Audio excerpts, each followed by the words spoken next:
Tell me what are your overall thoughts on the tour? What do you want from this?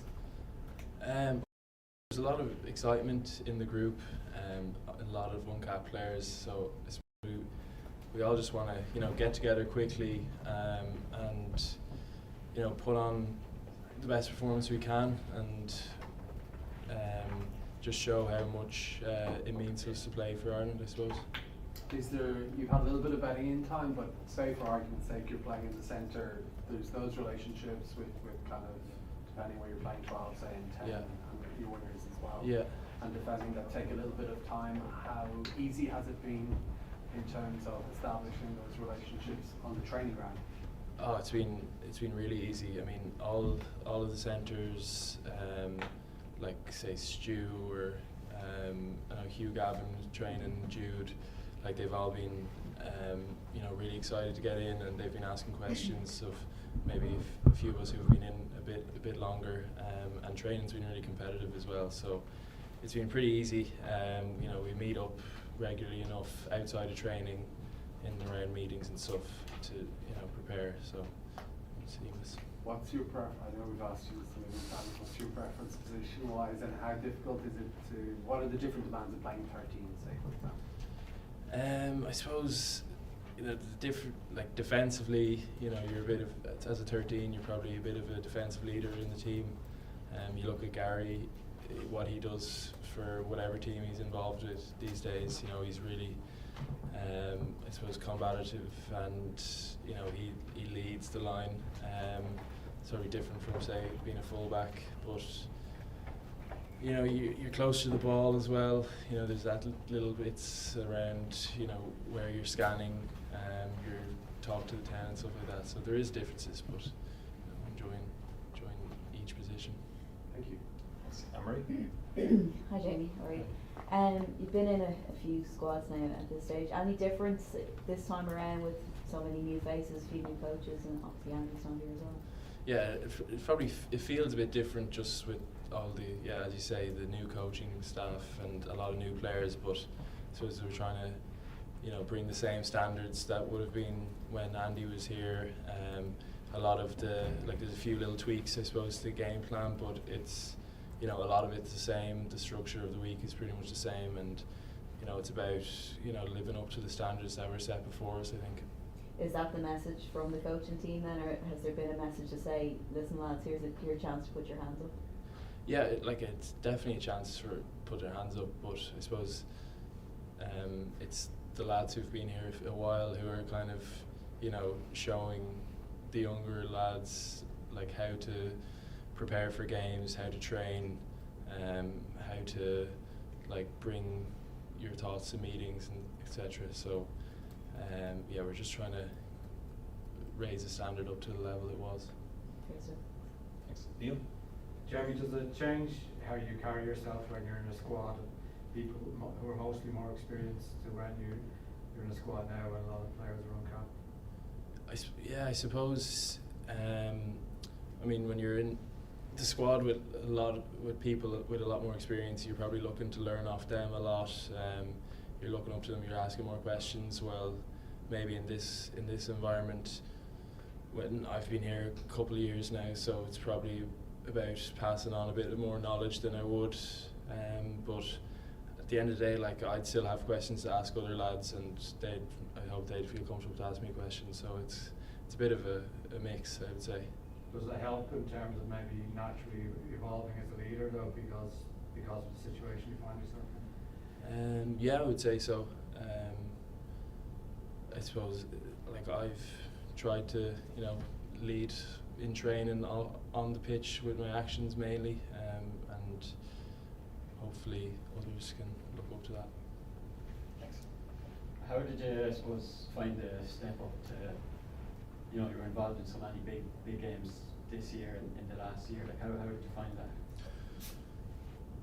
It was obviously challenging, but I really enjoyed it. Really enjoyed the challenge.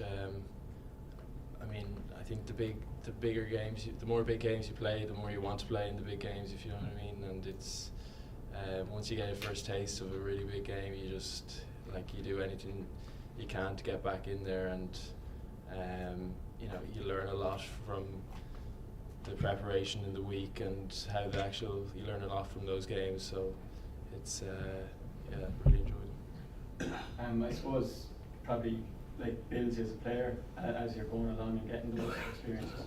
Yeah, I think you definitely get a bit more confidence in your abilities once you're able to perform in those games. Thanks. Sorry, Pat, then Derek. That's okay. Like there's a lot of really valid questions about like where do you kind of see your position, but you look at someone like Elliot Daly and he's on his third Lions tour, he's slotting in everywhere, like he's Mr. Dependable in a way, like anywhere you get in. Like is that something like that you look at and think, if I can plug in across the back line, you've played every position, like across the back line, since you started as a pro player, is that a strength as well? Is that something that you'd like to kind of carry on doing as your career goes on? Yeah, I think it's definitely a strength, and sometimes it can seem a bit like a bit of a weakness at times if you're say not selected and you're thinking maybe I should be a bit more, specialize in a certain position. But when you look at him and you look at his performance at the weekend, how reliable he was and how classy of an operator he is, really. So I think it's definitely a strength. I suppose over time we'll see, and hopefully can figure it out how to best utilise it. And then no sooner have you waved goodbye to Jordy Barrett, seeing him off, patting him on the back, and then Rico Ruani's coming in as well. Like I was listening to an interview recently with Ryan Crotty, like he played in the Nanu and Conrad Smith era, and he was saying for himself, he's like, okay, if I'm not certain I'm not good enough, what else do I have to do to improve it? Like you have big competition coming in again there next season, like a seasoned All Black. Like does that drive you again? Is that a challenge thrown down to you that you want to go on and kick on from this tour next season as well? I think so, yeah. There's a lot of players in Leinster probably feeling similar, because obviously Rico's played and he's obviously sent 13 mainly recently. He's also played a lot in the wing, so there's probably a lot of us in Leinster who are eager to see what he's like and look forward to the challenge of trying to maybe compete with him in training and also be his teammate on the pitch. Thanks, Derek. We all think we know Paul O'Connell. He's been playing since before you were born. He's a great icon of Irish rugby and people think they know him. So can you tell us what you've learned about Paul O'Connell? I know you are with him in the senior squad, but you haven't face here. What's he like? How do you find him?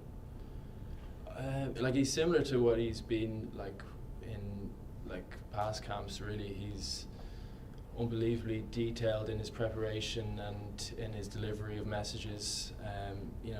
You know exactly what he wants from you, and it's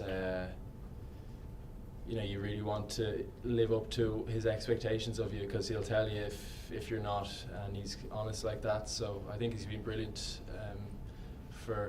in the head coach role as well, and I'm looking forward to working with him more. He was one of the first people we ever heard say meetings go on too long, and he's serious. He believes in really short, sharp meetings. Do they happen in the side of the hallway, or do they happen in the kitchen in the meeting? Are you a fan of that? He comes up, he comes up to say he just likes to get it out quickly. Yeah, I think if short, sharp meetings are probably the best, because there's probably fewer messages and you can take them all in, write down a few notes, and he'll only say the main messages really. And if there's a couple of main messages, the focus going in for a match, your mind is pretty clear. You know exactly what you're focusing on, and you can it's easier to bring that in. And at the risk of having you go no. Have you looked at the Georgian squad yet? Did you know, for instance, that the out half went to Ternier College?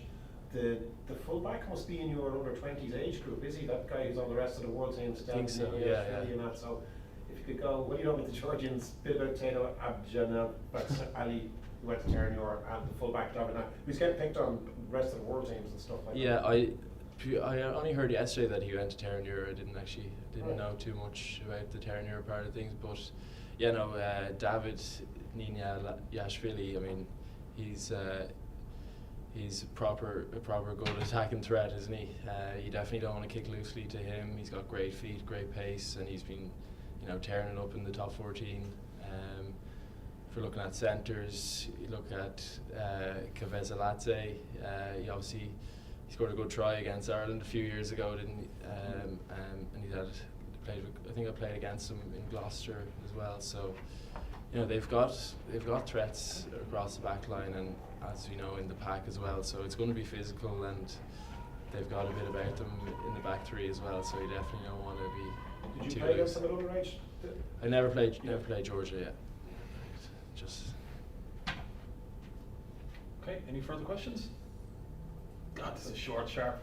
Press conference, guys. Oh,